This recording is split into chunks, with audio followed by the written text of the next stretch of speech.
Good morning everyone, welcome to pioneer convent school. हमारा chapter चल रहा है बेसिस ऑफ ह्यूमन बिहेवियर और हमने आपको इसके 2 बेसिस बताए थे, बायोलॉजिकल एंड कल्चरल। तो बायोलॉजिकल बेसिस में अभी तक हमने nervous system, brain, spinal cord, endocrine system ये सब स्टडी किया है कि ये कैसे हमारे बिहेवियर पे अपना इफ़ेक्ट डालते हैं।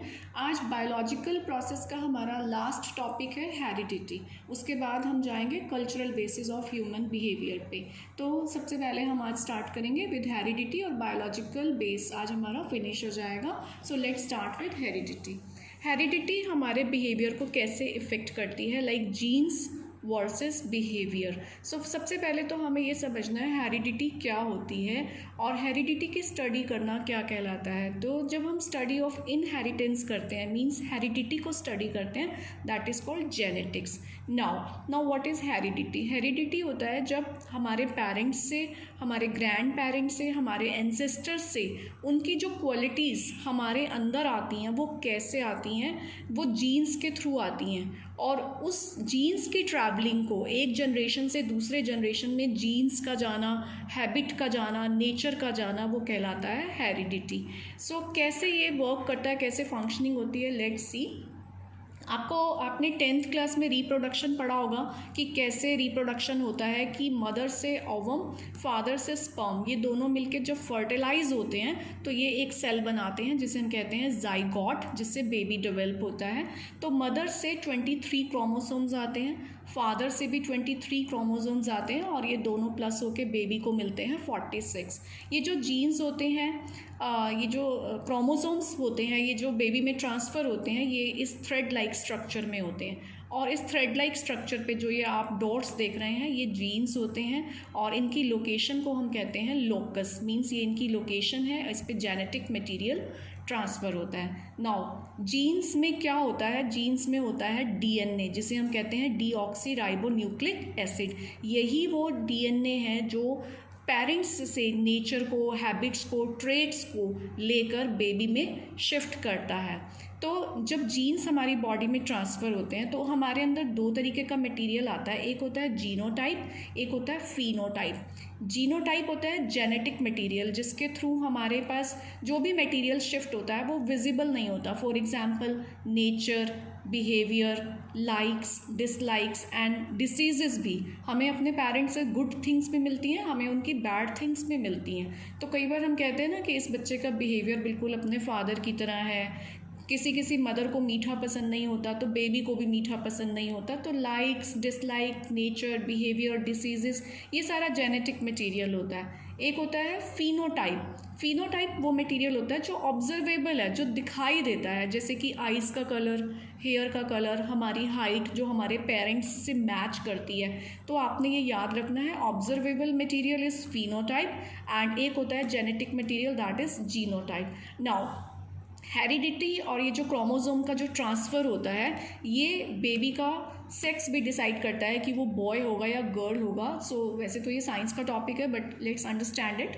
कि मदर के जो क्रोमोसोम्स होते हैं वो पेयर में होते हैं, मदर के भी फादर के भी। और मदर के जो क्रोमोसोम होते हैं वो सिर्फ एक्स क्रोमोसोम होते हैं मदर के पास, XX, लेकिन फादर के जो क्रोमोसोम्स होते हैं वो XY होते हैं। और जब ये 23 मदर से 23 फादर से आते हैं तो इनकी ग्रुपिंग होती है, यहाँ से एक क्रोमोसोम आएगा, एक यहाँ से आएगा और ये ग्रुपिंग स्टार्ट होगी। तो ये बन गया हमारा ग्रुप 1, ग्रुप 2, ग्रुप 3 और इस तरीके से 23 पेयर्स बनेंगे, राइट। तो जब हम लास्ट पेयर पे आते हैं तो मदर से तो सिर्फ X ही क्रोमोसोम मिलना है क्योंकि उनके पास सिर्फ X है।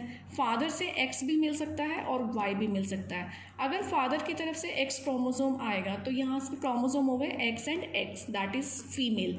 और अगर फादर से Y क्रोमोसोम आया तो ये बनेगा X एंड Y और ये 2 क्रोमोसोम मिलके बनाएंगे, बेबी का सेक्स डिसाइड होगा मेल। ओके, तो ये हेरिडिटी के थ्रू हमने क्रोमोसोम की ट्रांसफरिंग के थ्रू देखा कि कैसे हमारे अंदर जेनेटिक मटेरियल, डीएनए के थ्रू हमारे अंदर ये सारा जेनेटिक मटेरियल आता है एंड फिनोटाइप मटेरियल आता है और कैसे बेबी का सेक्स डिसाइड होता है। कई बार क्या होता है कि जब जीन्स ट्रांसफ़र होते हैं, एक जनरेशन से दूसरी जनरेशन में जाते हैं, तो कई बार फॉर्म, जीन्स की जो फॉर्म होती है उसमें थोड़ा सा चेंज आ जाता है, जिसको हम म्यूटेशन कहते हैं। कि ये एवोल्यूशन प्रोसेस में भी आपने पढ़ा था कि जो चेंजेस होते हैं वो gradually through the genes and बहुत सारे ईयर्स के बाद होते हैं। तो जब ये म्यूटेशन अकर होता है, कैसे होता है? Old gene plus new gene मिलके एक न्यू स्पीशीज़ रेडी कर देते हैं। और जब ये न्यू जीन बनता है तो फिर इसको एनवायरनमेंट में टेस्ट किया जाता है। एंड ये टेस्ट कोई साइंटिस्ट या हम लोग नहीं करते हैं, ये एनवायरनमेंट खुद टेस्ट करता है कि वो जीन सर्वाइव आगे करेगा या नहीं करेगा, और सर्वाइव करेगा या फिट है सर्वाइवल के लिए या नहीं, ये एनवायरनमेंट नेचुरल सिलेक्शन के थ्रू खुद ही करता है। तो ये सब चीज़ें थी जो हमारे बिहेवियर पे इफ़ेक्ट डालती हैं। हेरिडिटी हमारे बिहेवियर पे कैसे इफ़ेक्ट डालती है, I told you, by the genes, by the genetic material. हमारा नेचर, बिहेवियर हमारे पेरेंट्स, ग्रैंड पेरेंट्स और हमारे एंसेस्टर्स पे भी डिपेंड करता है। Now we will study the cultural basis of behaviour, कि कल्चर हमारे बिहेवियर पे कैसे इफ़ेक्ट डालता है। सबसे पहले आपने ये अंडरस्टैंड करना है कि जो बायोलॉजिकल प्रोसेसेस होते हैं, जैसे कि खाना खाना, सांस लेना, सोना, या जो हमारे सेक्सुअल बिहेवियर हैं, रिप्रोडक्शन है, ये बायोलॉजिकल प्रोसेस सब में होते हैं। ये ह्यूमंस में भी होते हैं और एनिमल्स में भी होते हैं। इसलिए इन बायोलॉजिकल प्रोसेसेस को हम यूनिवर्सल प्रोसेस कहते हैं, कि ये यूनिवर्स में जितने भी क्रीचर्स हैं, लिविंग ह्यूमन बीइंग्स हैं, ये सब में होगा, राइट। उसके बाद जो कल्चरल प्रोसेसेस होते हैं, जैसे कि सोशलाइजेशन, चॉइसेस, वैल्यूज़, ये सिर्फ ह्यूमन बीइंग्स में होते हैं, होमो सेपियंस में होते हैं। Now what is socialization? Socialization means अपने नेम से ही क्लियर है, सोशल होना, लोगों से मिलना, पार्टीज़ करना, गेट टुगेदर्स करना, अपना एक सर्कल डेवलप करना। अभी जो हम फेसबुक यूज़ कर रहे हैं, व्हाट्सएप यूज़ कर रहे हैं, हम ये सब क्यों करते हैं? क्योंकि हमें सोशलाइज करना अच्छा लगता है, हमें लोगों से मिलना अच्छा लगता है। तो अब ये सोशलाइजेशन सिर्फ ह्यूमन बीइंग्स में है। आपने कभी भी एनिमल्स को पार्टीज़ करते हुए, या एनिमल्स की कोई व्हाट्सएप, फेसबुक साइट नहीं है जहाँ पे वो लोगों से मिलते हैं या सर्कल इंक्रीज़ करते हैं।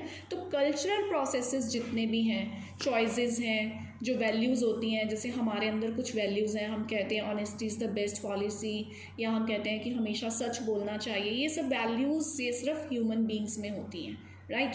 फॉर एग्जांपल जैसे ईटिंग है, बायोलॉजिकल और कल्चरल प्रोसेस के बीच में इंटरेक्शन हमेशा रहता है। कैसा इंटरेक्शन होता है? फॉर एग्जांपल ईटिंग एक बायोलॉजिकल प्रोसेस है और ये यूनिवर्सल है, ये ह्यूमंस में भी होगा और एनिमल्स में भी होगा। लेकिन अगर हम कल्चरल में उसको ट्रांसमिट करके देखें तो ये जो चॉइसेस होती हैं ये सिर्फ ह्यूमन बीइंग्स में आएंगी। किसी को वेज पसंद है, किसी को नॉन वेज पसंद है, या कोई दोनों खाता है। और कल्चरल के अकॉर्डिंग, जैसे कि अगर आप गुजरात साइड चले जाएं तो आपको वहाँ हर फूड में थोड़ा मीठा मिलेगा, इवन कि उनके खाने में, उनकी सब्जियों में भी आपको मीठा मिलेगा। आप पंजाब साइड चले जाइए, कल्चर चेंज होते ही खाना सारा का सारा स्पाइसी हो जाएगा।